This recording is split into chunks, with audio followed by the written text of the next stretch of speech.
The best anime of the 2024 season just finished airing, and I guess you've never heard of it, but I'm sure that you know about the company behind it. The burger brains behind this new series is a fast food chain with as much representation across anime as there are laughs in One Piece.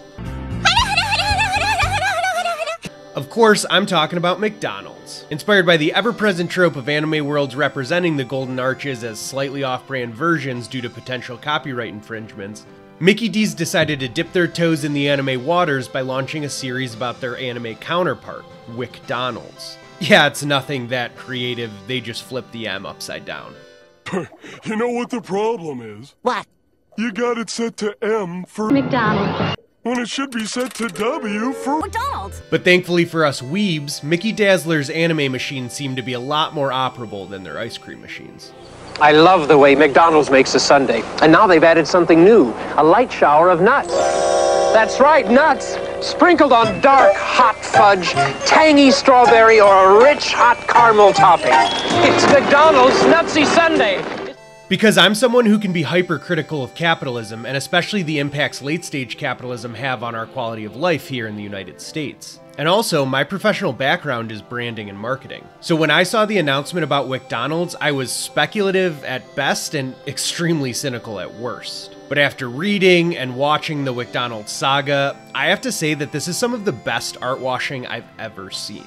And if you've never heard that before, the term art washing is just like greenwashing or sports washing. Basically, it's when companies use popular movements or entertainment to promote their brand or their products to the mainstream in a positive light. It's like when Volkswagen's Clean Diesel campaign marketed its diesel vehicles as environmentally friendly, but Volkswagen had installed software in their cars that manipulated emissions tests, allowing them to pass regulatory standards while emitting much higher levels of pollutants in real-world driving conditions. Or when oil-backed Middle Eastern nation-states purchase soccer teams in Europe to increase their PR. This practice can be especially insidious when it preys on younger or more naive audiences, and that's something that really worried me about McDonald's. Anime has seen a massive burst in popularity the last few years, and a lot of those viewers are kids who are generally more susceptible to this kind of advertising.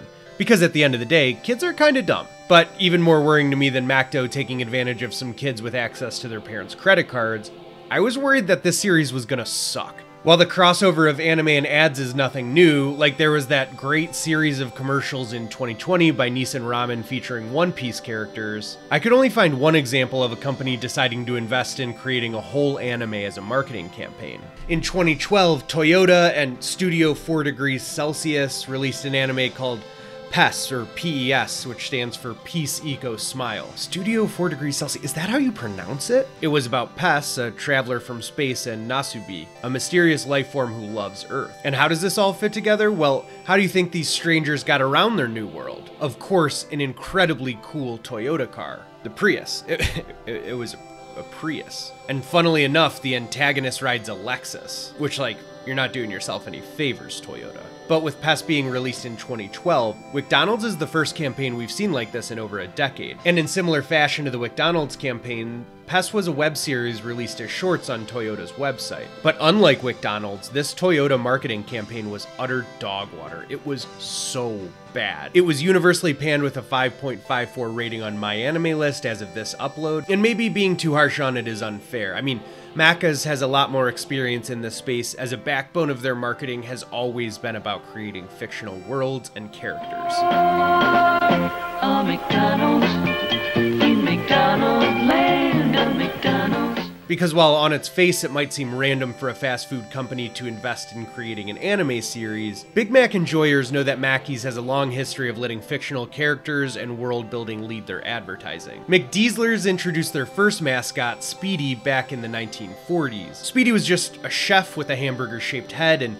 he represented the speedy service at McDonald's. You can see how creative they were with marketing campaigns back in the 1940s, but in all honesty, Speedy had a great run before it was phased out. And that wouldn't come for 2 decades when they introduced America's third favorite clown and second favorite Ronald McDonald, as the new face of the franchise. And then in the 70s and 80s, they expanded their character universe with the introduction of the Hamburglar, Mayor McCheese, the Fry Kids, and the character with the most dangerous birthday shake of all time, Grimace. And what would these incredible characters be without a healthy lore drop to give them some depth? As all Americans should know, these characters inhabit a fictional world called McDonaldland, which has been used as the setting for a bunch of McDonald's advertising campaigns and promotions. But surprisingly, McDonaldland is not the setting of the McDonald's series. これが私専用の赤い照り焼きだ。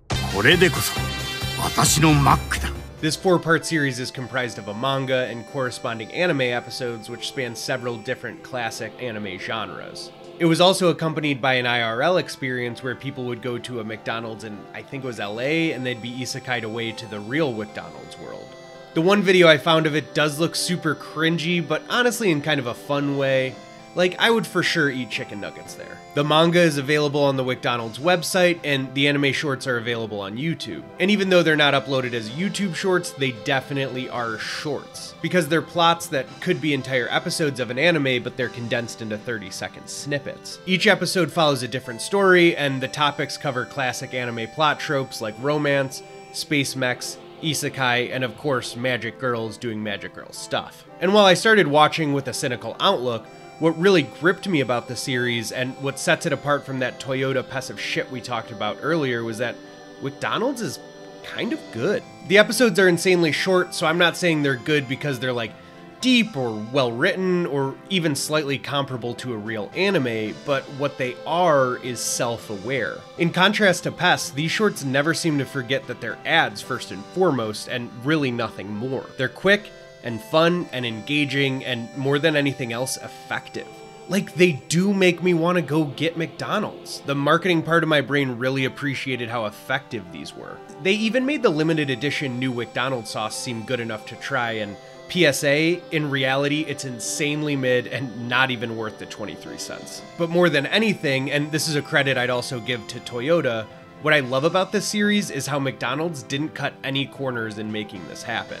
They didn't pinch pennies and make this campaign some low-budget AI-produced trash. They paid real, established artists to make this campaign into well-animated, beautifully made trash. There's some real, legitimate talent behind this project, and it shows. Acclaimed illustrator Aki Bright was brought in to create and design the custom manga for this campaign, and Studio Pierrot, who've made so many classics like Naruto, Bleach, Tokyo Ghoul, and Black Clover, created the accompanying anime. With the first quote-unquote episode getting over 300,000 views on YouTube in a month, it's hard for me to say what the success of this campaign is from an advertising conversion perspective. But from an anime fan's perspective, this is kind of the best case scenario. They paid established artists who we already love to continue making real art in support of promotion for their products that they'd be doing anyways. Like, I'm all for slagging off corporations, and I have a ton of horrible things I can say about McDonald's if you get a few McNuggies in me, but this advertising campaign won't be on that list. If this is a trend that's replicated, I hope McDonald's serves as a template for how companies continue to flirt with anime as an advertising medium. Don't make garbage, and don't cut corners. Pay legitimately talented artists to turn the campaign into art, even if it's campy art and wears what it is on its sleeve. And of course, try new savory chili McDonald's sauce, only at McDonald's. Ba-da-ba-ba-ba.